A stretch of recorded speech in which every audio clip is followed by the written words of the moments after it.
नमस्कार, आदाब, वडक्कम. मी अकबर बेटकर तुमचं स्वागत करतो माझ्या या चॅनलमध्ये, ज्याचं नाव आहे लोकमत फिल्मी. तर आज तुमच्यासमोर येण्याचं कारण म्हणजे आमची हास्य जत्रा तुमच्यासमोर पुन्हा एकदा सादर होणार आहे. सोमवार, मंगळवार, बुधवार रात्री 9:30 वाजता. हास्य जत्रा आता आठवड्यातून 3 वेळा. कॉमेडीची हॅट्रिक बघायला विसरू नका. अडकलात की नाही? बापरे, माझी तिजोरी खाली होणार.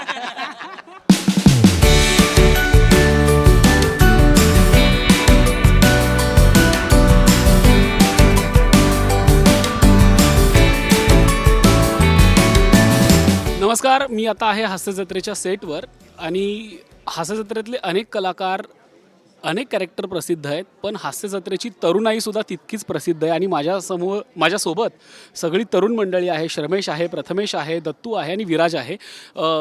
एकेकाकडे येतो. शर्मेश आणि प्रथमेश तुमच्या जोडीकडे येईन. जसं की आता इंडस्ट्रीत काही जोड्या असतात, अजय अतुल वगैरे, अशा जोड्यांसारखं आता शर्मेश प्रथमेश हे लोक जोड्यानेच घ्यायला लागलेले आहेत. ती एक भावना कशी वाटते मित्र म्हणून? नाही, मित्र म्हणून खूपच चांगली भावना वाटते, कारण ही जोडी आत्ताची नाही आहे. ह्या जोडीला 2009 सालापासूनची ही जोडी आहे, म्हणजे एक तपपेक्षा जास्त वेळ गेला आहे. आणि हास्य जत्रेने ही जोडी लोकांसमोर आणली. खूपच भारी वाटतं आम्हाला. आमच्या आईवडिलांना पण खूप भारी वाटतं की आम्ही कॉलेजपासून एकत्र हे धंदे सुरू केले आणि आता या धंद्याला एक कमर्शियलायझेशन मिळालेलं आहे. पण आम्हाला खूप भारी वाटतं दोघांना. काय नाही, आनंद आहे. आम्हाला दोघांना ओळखतात ते सुचत नाही काय, पण सगळ्यांना आनंद होतो की जोडीने आलो, जोडीने मोठे झालो, जोडीने मोठे होतोय. अजून खूप काय आयुष्याची सुरुवात आहे ही, पण आनंद आहे. दत्तू, तुला विचारेन की तरुण मंडळी आहात तुम्ही सगळी, तुमच्या सेटवरती काय वातावरण असतं? म्हणजे तुमच्यापेक्षा एक बॅच सिनियर सगळे आहेत आणि तुम्ही सगळे आहात, तर तुमच्याकडनं कसं वातावरण असतं सेटवरती?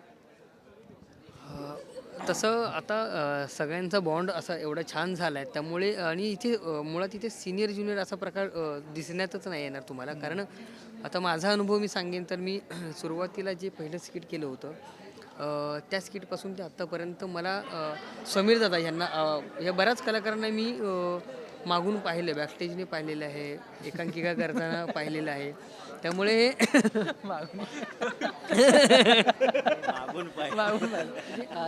तर हे खूप वर्षांपासून बघतो त्यांना काम करताना. फार सिनियर आहेत, फार मोठे आहेत, पण सोबत काम करताना तसं ते जाणवू नाही देत की ते आपल्याला लगेच जेल करून घेतात सोबत. आणि खेळीमेळीचं वातावरण होऊन आपण कधी सोबत छान काम करू लागतो कळत नाही. त्यामुळे ते तसं काहीच वाटत नाही, म्हणजे मित्रासारखंच सगळ्यांसोबतचं वातावरण आहे. त्यामुळे मजा येते करायला खरं तर. दत्तू साखर होतो, विरघळतो लगेच.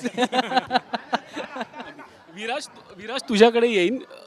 विराजची जेव्हा स्टेजवरती एंट्री होते तेव्हा, म्हणजे तुला माहिती आहे, काही कलाकार असे असतात की ज्यांना काही बोलायची गरज लागत नाही, ते आले कीच आम्हाला हसायला येतं. असं तुझं आणि प्रेक्षकांचं बॉन्डिंग झालेलं आहे. आता विराज जगताप आला की आम्हाला हसायला येतं. तुझी एंट्री किती एन्जॉय करतो, किंवा तुला आता कसं वाटतंय हास्य जत्रेच्या या परिवारात? तू पडद्या मागेही आहेस आणि पडद्या पुढेही आहेस. अनेकांना माहिती नाही आहे की विराज जगताप फक्त आपल्याला स्टेजवर दिसत नाही, तो पडद्याच्या मागे सुद्धा असतो. तर तुला कसं वाटतंय दोन्हीकडे वावरताना? पडदा फाड. विराज या सीझनला पडदा फाडणार आहे.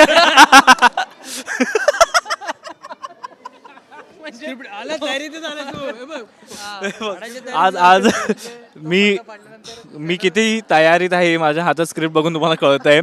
सो मी इकडे सहाय्यक दिग्दर्शक म्हणून कामाला लागलो आणि 1 वर्षभरानंतर मी स्किटमध्ये मला काम करायची संधी मिळाली आणि दोन्ही कामं मी खूप एन्जॉय करतो आहे. थोडी धावपळ होते, पण हे माझे जे सहकलाकार आहेत त्यांच्यासोबत जेव्हा स्किटमध्ये काम करतो तेव्हा हे मला सांभाळून घेतात, समजून घेतात, टिप्स पण देत असतात की असं कर तसं कर वगैरे. सो ते दोन्ही काम करताना खूप मजा येते. आणि बघू आता नवीन सीझनमध्ये. आता माईक दत्तूकडे दे, काही तो आता हळूच काहीतरी कानात बोललाय. छान. नाही, काही नाही बोललो. छान वाटतं त्याला, तेच म्हटलं की छान वाटतं. आणि नवीन सीझनची तयारी सुरू आहे. आम्ही तयारीत आहोत आणि बघूया आता. प्रयत्न आहेत चांगलं करून दाखवायची. आधी जे केले त्याच्यापेक्षा जास्त प्रयत्न आत्ता करायचे आहेत, कारण की तेवढंच छान नाही तेवढंच छान करायचं. आणि इच्छा आहे की आपल्याला छान काहीतरी करता यावं, काहीतरी मिळावं आणि ते आधीपेक्षा जास्त छान दिसावं. विराज तुझ्याकडे येईल. आपलं 2 दिवसापूर्वीच कदाचित बोलणं झालं होतं. विराजची सध्या एक बातमी खूप व्हायरल होतीये, ते म्हणजे विराजच्या लग्नाची. माहिती आहे तुम्हाला, विराजची एक बातमी व्हायरल होतीये. विराजला कशी हवी आहे मुलगी, कधी करणार विराज लग्न. सेटवरती काय रे त्याचं काय जुळलंय वगैरे अशा काही बातम्या आहेत का तुम्हाला? मित्र म्हणून तुम्ही काय करताय की नाही त्याच्या लग्नाची तयारी? सेटवरती विराजचं आणि स्क्रिप्टचं कधी जुळेल एवढंच मी वाट बघतोय.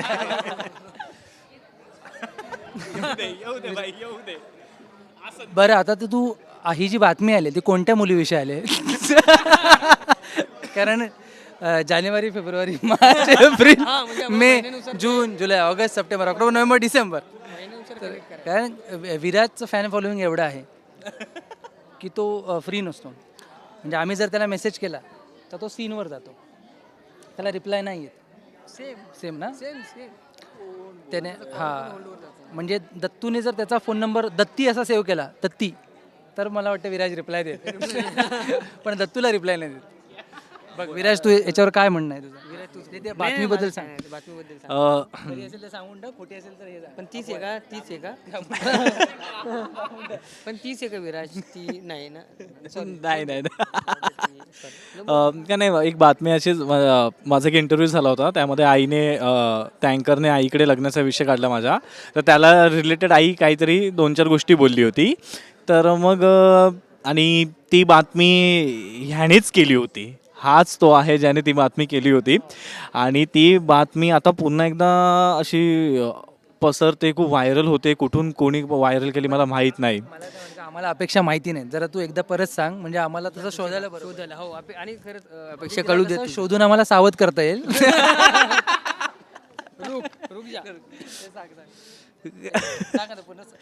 काय रे जसं सगळ्यांच्या अपेक्षा असतात तशात छान मिळून मिसळून राहणारी, सपोर्ट करणारी, समजून घेणारी असावी, एवढंच. That's it. माझी आई पण तेच म्हणाली.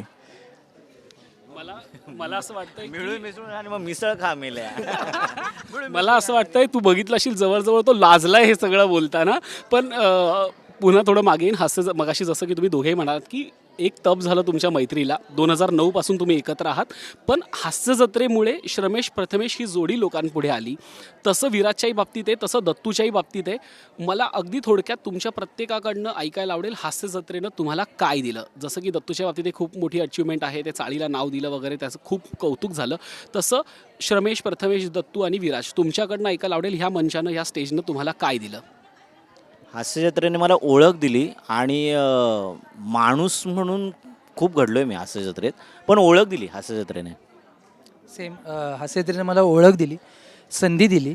त्याच्या अगोदर लेखक म्हणून काम करत होतो, पण अभिनेता म्हणून जी पहिली संधी आहे ती हास्यजत्रेने दिली. त्यामुळे आयुष्यात जेवढी पुढे कधी ॲक्टिंगची, अभिनयासंदर्भात कामं मिळतील तर त्याचा बेस हास्यजत्रा असेल. म्हणजे हे जे काय मिळेल ते हास्यजत्रेमुळे मिळेल. माझ्यासाठी हास्य जत्रा म्हणजे एक जादूची कांडी आहे. कारण की सगळेच कलाकार ते नंतर नंतर एकदा फिरले. ॲक्च्युली बऱ्याच कलाकारांना संधी मिळत नाही आणि बऱ्याच कलाकारांना त्या पद्धतीचा स्टेजही मिळत नाही. आणि संधी फार महत्त्वाची असते. जी संधी मला हास्य जत्रेमुळे मिळाली आणि जो माझ्यासाठीचा, माझ्या आयुष्यातला जो झालेला बदल आहे तो माझ्यासाठीच न मानण्यासारखा आहे, विश्वास न ठेवण्यासारखा आहे. पण खूप छान बदल झाला आणि मला फार वेगळं वाटतं त्या बाबतीत. त्यामुळे खूप मोठी गोष्ट आहे माझ्यासाठी. एकाच वाक्यात सांगेन की एक वाक्य ठरलंय. हो, की हां, सपने भी सच होते हैं. और ये लगा हो ॲक्च्युली. आणि तुमच्या सगळ्यांच्या आग्रह असतो.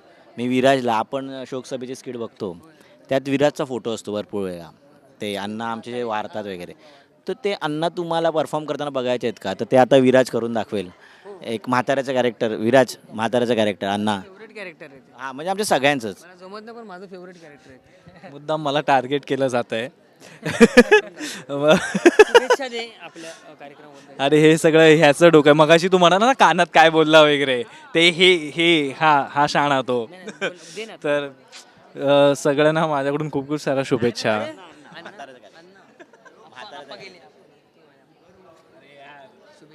पटकन बरं, मी शुभेच्छा दिल्यानंतर दत्ताने पण शुभेच्छा द्यायच्या आहेत. हां, अरे यार हे काय यार तुम्ही मुद्दामून करता का रे यार, हे यांचं असं आहे यार. मी आता प्रॅक्टिस करतोय, मी एका मोठ्या गॅपनंतर पुन्हा एकदा म्हाताऱ्याचं कॅरेक्टर करतोय सर, म्हणून मी असं तयारीत फिरतोय आणि हे मुद्दाम सगळ्यांचा असा प्रकार चालू आहे. तोपर्यंत मला 2 मिनिटं दे ना, देतो मी शुभेच्छा.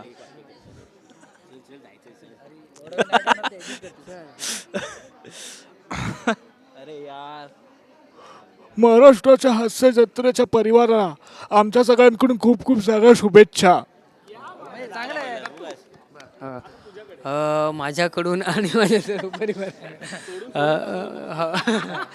नाही, सगळ्यांना हीच विनंती करेन आणि हे सांगेन की गेल्या वर्षी ज्या पद्धतीने आम्ही प्रयत्न केले आणि छान स्किट करायचे, छान स्किट सादर केले, त्याच पद्धतीने आम्ही यावर्षी त्याच एनर्जीने येऊ, त्याच पद्धतीने त्याच ताकदीने सगळे उभे राहू आणि छान छान स्किट सादर करण्याचे प्रयत्न करू, तुम्हाला छान हसवण्याचे प्रयत्न करू. काही चुकलं मागलं तर माफ करा, पण आम्ही त्याच जिद्दीने त्याच जिद्दीने आणि त्याच उमेदीने आम्ही पुन्हा येतोय तुम्हाला हसवायला. आपण त्याच्यावर समोरून सुमारो तर मी मगाशी बोललो त्याप्रमाणेच असं काही ठरवलं नाही आहे. आता हा प्रवास आहे, प्रवासात काय जे काही सापडेल ना ते फक्त झोळीत घेण्याचा प्रयत्न करू आणि सर काय झोळीत टाकतील त्याप्रमाणे ते तुमच्यासमोर सादर करण्याचा प्रयत्न करू. संधी दिली तर त्याचं सोनं करण्याचा प्रयत्न करू, एवढं तर मी नक्की सांगेन. मुलाखतीचा शेवट एकदा तुझ्या पल्लेदार वाक्याने झाला पाहिजे. शेवट होणे नाही. अरे पल्लेदार वाक्य म्हणण्यापेक्षा आपल्या स्टाईलमध्ये तुझ्या सलीम अकबरमध्ये काहीतरी बोलूया. नमस्कार, आदाब, वडक्कम. मी अकबर बेटकर तुमचं स्वागत करतो माझ्या या चॅनलमध्ये, ज्याचं नाव आहे लोकमत फिल्मी. तर आज तुमच्यासमोर येण्याचं कारण म्हणजे आमची हास्य जत्रा तुमच्यासमोर पुन्हा एकदा सादर होणार आहे. सोमवार, मंगळवार, बुधवार रात्री 9:30 वाजता. बरं, हे एवढं सांगताना महाल इतका शांत, इतका निवांत, याचा अर्थ हनीमूनच्या रात्री वाया गेलेली मेहनत अजून उठलेली दिसत नाही. अरे बापरे, बाजूलाच बसले. अरे गधड्या, बसलायस काय? बोल काहीतरी, सांग त्यांना. दादूस, तुम्ही पण ऐका आणि तुम्ही पण ऐका. हास्य जत्रा आता आठवड्यातून 3 वेळा, कॉमेडीची हॅट्रिक बघायला विसरू नका. अडकलात की नाही? बापरे. धन्यवाद. तुम्हा सगळ्यांनाही खूप खूप शुभेच्छा नव्या सीझनसाठी आणि हाही सीझन असाच जोरदार गाजवा आणि वाजवा. थँक्यू.